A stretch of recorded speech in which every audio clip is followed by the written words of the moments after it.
तो पुण्यात्माओं, ठीक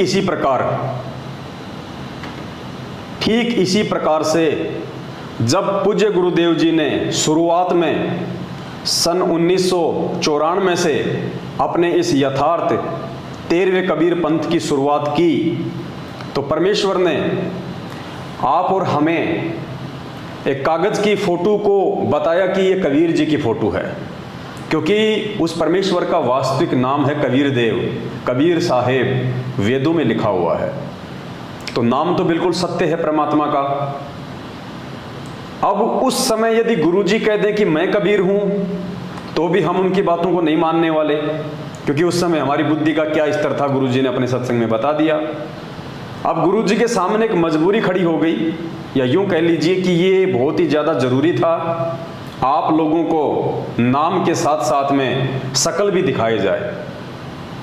क्योंकि यदि उस कबीर परमात्मा सतगुरु रामपाल जी भगवान ने आप और हम जैसे दो कोटि के जीवों से ये देवी देवताओं की भक्ति छुड़वानी थी, तो परमात्मा ने कोई ऊपर का कोई भगवान भी सामने लाके खड़ा करना था। अगर गुरुजी ये कह दें सीधा कि भाई ये जो देवी देवता हैं ये पूर्ण परमात्मा नहीं है, ये जो ब्रह्मा विष्णु महेश हैं, ये जो माई है दुर्गा है, ये परमात्मा नहीं है, ये भगवान नहीं है, भगवान कोई और है, और उनकी भक्ति करने से ही मोक्ष होगा, जीवन सफल होगा, आप इनकी साधना को त्याग दीजिए, इनकी साधना शास्त्रों के अनुकूल नहीं है।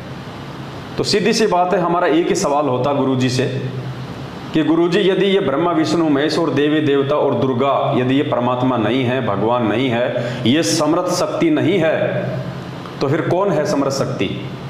तो गुरुजी कहते भाई वो कबीर परमात्मा है। फिर हम कहते भाई उसकी कोई फोटो, कौन है, कैसा है, कहाँ रहता है, उसकी कोई फोटो दिखाओ हमारे को। अगर गुरुजी फोटो ना दिखावें तो हम इस बात को जिंदगी में स्वीकार नहीं करें कि वास्तव में कबीर ही परमात्मा है। इसलिए हम जैसे मंदबुद्धि लोगों को इस भक्ति मार्ग पे टिकाए रखने के लिए हम लोगों से वो शास्त्र के विरुद्ध जो साधना जो हम कर रहे थे, उस साधना को हमारे से छुड़वाने के लिए परमात्मा ने इस कागज की फोटो का सहारा लिया, ताकि हमारे को विश्वास हो कि हाँ ये कबीर जी हैं जो 650 साल पहले आए थे, ये कबीर दास, ये संत कबीर, जिनकी हमने फोटो हाथ से बनी हुई काफ़ी जगह हम लोगों ने देखी हुई थी। हमने पहले हम जब 5वीं या 6वीं में पढ़ा करते थे तो कबीर जी के दोहे आया करते थे, साथ में उनकी दाढ़ी मूछ वाली फ़ोटो भी हुआ करती थी।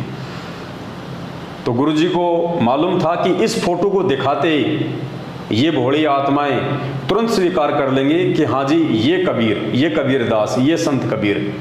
अगर गुरुजी फोटो ना दिखाते हमें और ना कहते कि ये कबीर जी हैं, तो जिंदगी में हम इन देव देवताओं की भक्ति को नहीं छोड़ पाते और हमारी सुरती, हमारा ध्यान उस कबीर परमेश्वर में नहीं लगता, क्योंकि उस समय हमारी बुद्धि का लेवल केवल इतना ही था। लेकिन पुण्यात्माओं, आज उस कबीर परमात्मा सतगुरु रामपाल जी भगवान ने हमें यहाँ आके सारी वस्तु स्थिति से परिचित करवा दिया है।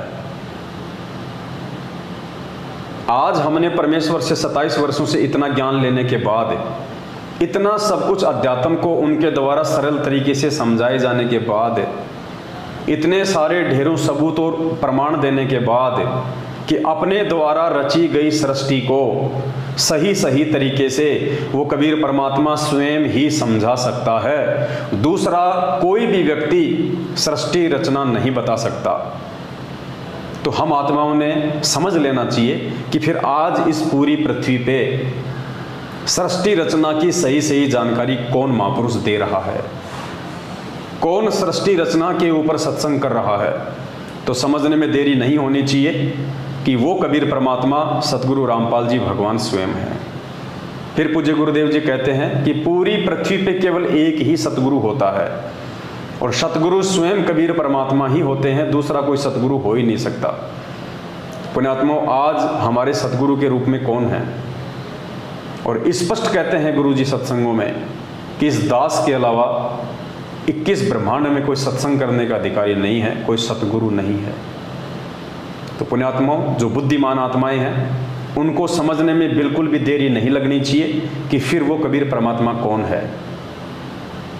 और उन हजारों की संख्या में बुद्धिमान आत्माओं ने इस बात का निर्णय गुरुदेव के ज्ञान आधार से कर लिया और समय रहते वो सभी आत्माएं साथ संगतियों से जुड़ के अपने आत्म कल्याण की ओर आगे बढ़ रही हैं।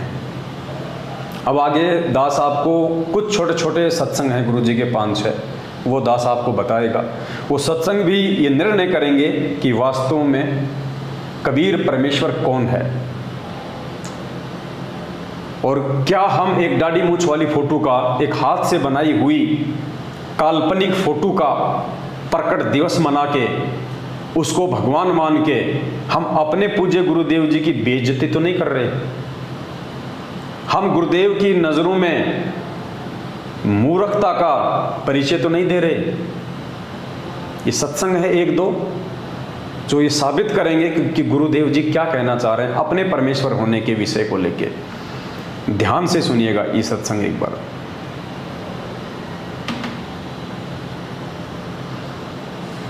लेकिन आदेश प्रभु का है। उससे क्या होगा कि जैसे आप जी परमात्मा के पास जाओगे, सबसे पहले वहां आपकी परीक्षा होगी। ये दास के रूप में परमात्मा त्रिकुटी पे मिलेगा आपने, और जैसी भावना आपकी यहाँ होगी ऐसा ही अंतःकरण में वो जो का जो स्वभाव मिलेगा। तो वहाँ आपकी परीक्षा होगी, और वहाँ भी आप जैसे आज इस दास के साथ व्यवहार कर रहे हो तो वहाँ भी ऐसा ही करोगे, बट नेचुरल। और यदि आज इस दास के स्थान पर परमेश्वर होते और रहे वो 120 वर्ष रह गए, चले गए 64 लाख से 181 में वो दानक कबीर रूप में परमात्मा रहे ज्वाला रूप में, लेकिन हमने उनको भगवान ना माना। बहुत से हमारे काम भी ठीक हुए, मुर्दे जीवित करे परमात्मा ने, लेकिन हमने उस मालिक को भगवान नहीं माना। यदि हम उनको प्रभु मान लेते तो यह समस्या उस दिन हल हो जाती। आपने अभी तक का जो परमात्मा का जो सत्संग सुना है उसमें गुरुजी कह रहे हैं कि जब आप त्रिकुटी पे जाओगे तो वहाँ पे आपको वो परमात्मा इस दास के रूप में मिलेगा, यानी सतगुरु रामपाल जी भगवान के रूप में, जिसे आप वास्तव में कोई परमात्मा समझते हो। दाढ़ी मूछ वाली फोटो को यदि आप परमात्मा समझते हो तो आपको वो परमात्मा भी गुरुदेव कह रहे हैं कि मेरे रूप में मिलेगा वहाँ पे त्रिकुटी पे।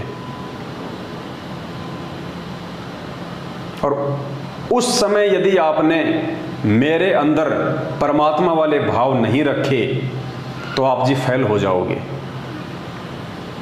इसलिए इस पृथ्वी लोक पे आपकी ये रिहर्सल चल रही है कि आपने अपने गुरु को ही परमात्मा मानना है, आपने अपने गुरु जी को ही कबीर जी मानना है, और अपने गुरु को ही कबीर जी मान के भगवान वाली सारी जो क्रिया होती है उनके साथ में करनी है। तभी हम अपने गुरु को त्रिकुटी पे परमात्मा के रूप में देख पाएंगे। यदि इस पृथ्वी लोक पे शरीर में रहते सहते देखा तो अगर यहाँ हम अपने गुरुदेव को खाली एक संत मानते रहे, खाली अपना गुरुजी मानते रहे, कबीर जी का भेजा हुआ दूत मानते रहे, तो हमारी वही जो वृत्ति है वो हमारे सूक्ष्म शरीर में वहाँ पे होगी त्रिकुटी पे। और गुरुजी कह रहे हैं कि वहाँ वो कबीर परमात्मा मेरे रूप में आएगा। तो फिर हम कैसे पहचान करेंगे? हम तो पहचान बिल्कुल ही नहीं कर पाएंगे, क्योंकि वहाँ पे भी वो कबीर परमात्मा यदि कोई है तो संत रामपाल जी के ही रूप में आएगा। और यदि हमने वहाँ पे ये सोच लिया कि ये तो हमारे गुरुजी हैं, उनके साथ में हमने वैसा ही व्यवहार किया जो हम नीचे कर रहे हैं, जैसे उनका जन्मदिन मनाना, उन्हीं की आंखों के सामने कागज़ की फ़ोटो का प्रकट दिवस मना के उसको भगवान मानना, तो जो क्रिया आज हम यहाँ करेंगे वही क्रिया हम कल को वहाँ करेंगे, क्योंकि अलग से तो कोई दाढ़ी मूछ वाला कोई परमात्मा वहाँ पे आने वाला नहीं है। गुरुजी कह रहे मेरे रूप में आएगा तो गुरुजी ही आएंगे, तो वहाँ तो हम धोखा खा जाएंगे, क्योंकि यहाँ हम गुरुजी को परमात्मा मान ही नहीं रहे, क्योंकि हम तो एक दाढ़ी मूछ वाली फ़ोटो का प्रकट दिवस मना रहे हैं, हम तो उसको परमात्मा मान रहे हैं। अगर हम सतगुरु रामपाल जी भगवान को कबीर परमात्मा मानते तो हम इनका प्रकट दिवस मनाते भाई। तो हमारा यही भाव जब हम त्रिकुटी पे जाएंगे तो ऑटोमेटिक ऐसे ही रहेंगे। और वहाँ हम धोखा खा जाएंगे। इसलिए गुरुजी आगे जो शब्द कह रहे हैं उन शब्दों पे जो बुद्धिमान आत्मा होंगी वो विचार करेंगी, और 14 जून 2022 को ये अपने जीवन की सबसे बड़ी महागलती जो करने जा रहे होंगे, एक कागज़ की फोटो का प्रकट दिवस मनाने, वो गलती करने से वो बच जाएंगे। आगे गुरुदेव क्या कह रहे हैं, ध्यान से सुनिए। हमने उनको भगवान नहीं माना, जिस कारण से आज तक हम उलझ रहे हैं। और इसलिए परमात्मा कह रहे हैं कि गुरु जो मेरा संत होगा, मेरा भेजा हुआ, उसके प्रति भी मेरे जैसा व्यवहार रखियो। ये समझ लेना, हम लोग मान लो कि इस दास के स्थान पर कबीर साहब बैठे हैं। न्यू सोच लो, इस दास के स्थान पे कबीर परमात्मा बैठे हैं। स्पष्ट कह दिया गुरुजी ने। इसी पॉइंट को ध्यान रखना पुण्यात्माओं, ये गुरु वचन हो गया आप और हमारे लिए।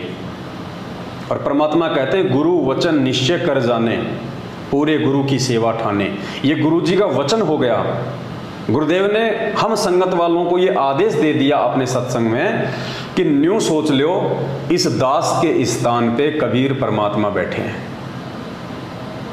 और फिर परमात्मा के साथ में कैसा व्यवहार किया जाता है, ध्यान से सुनिए। और यहाँ भगवान आ जाए जिसके लिए हम भटक रहे हैं, रोग तड़फ रहे हैं, जिन्होंने राज त्याग दिए, घर त्याग दिए उसके पाने के लिए, और आज वो सामने हो तो आपका कैसा व्यवहार हो, ये आपने सोचना है। जिसकी गुरुदेव कह रहे हैं ये आपने सोचना है। यदि आज आपके सामने कबीर परमात्मा हो तो उनके साथ में आपका कैसा व्यवहार होगा, ये आपने सोचना है।